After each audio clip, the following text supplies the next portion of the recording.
Kada ku manta, ku danna subscribe domin kasancewa tare da mu. Ni karewa wannan ka bari ka gani. Assalamu alaikum. Hajiya wannan dala nawa ce?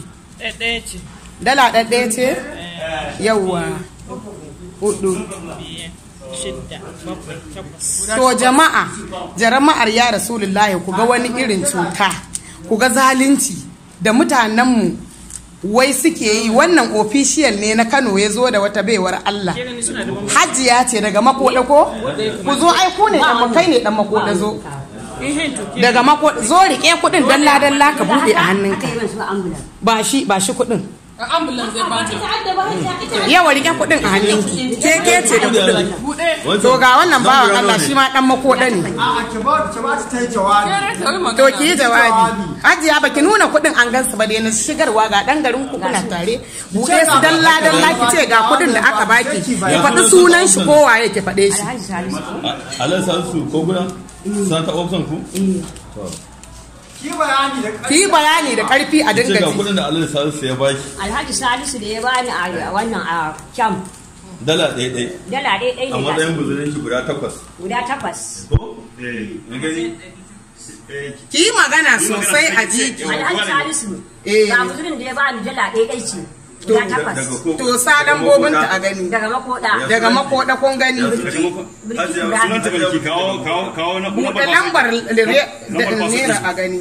Mulki To Ibrahim. kun gani juya baka sa daidai ba. Kun ga wannan dala ɗaya ce ta Amerika.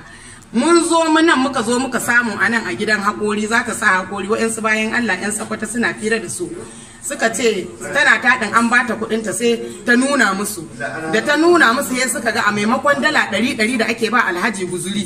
Ita gashi ki dinga bayani da bakin ki su dinga ji gashi ita dala ɗaya aka bata kun gani ga kuma passport ɗin ta wannan ɗin Kuma ni ba ta ko biyar ba. kuma ita bata ɗauko ko biyar ba daga Najeriya kun gani ko Santa ofisanta ne ba ta. Santa ofisanta ne ba ta kuma ta kuma su bayani. Santa ofisanta ne ba ta zo gurin da za mu ne ƴan uwanta ne ta zo lokacin da za ta sa hakori ta ciro kuɗi yanzu yaran ta ya ba ta shine yanzu ta zo muna cire kuɗin sai maga dala 1 ne maimakon dala 100 saboda haka Santa ofisanta ne ba ta na wannan na koguna. na Makoda Santa ofisanta ne na Makoda saboda haka zamu je mu neme shi in muka neme shi ya dawo ta da kuɗinta ko kuma mu sa abin da ya kamata. A'a ai ku daina rufa wa mutum azzalimi asiri ba kyau shi yasa Najeriya ta lalace wallahi gaskiya ne hajiya wallahi gaskiya ne hajiya duk mutumin da ya yi masa wallahi gaskiya ne saboda haka za a tona masa asiri yawa wannan shine abin da karshen magana da zamu gashi nan sai su ce takari yan zaman Saudiya sun yi cuta yanzu gashi nan shi gashi Santa officer ne amma gashi gaskiya ne musu wannan gaskiya ne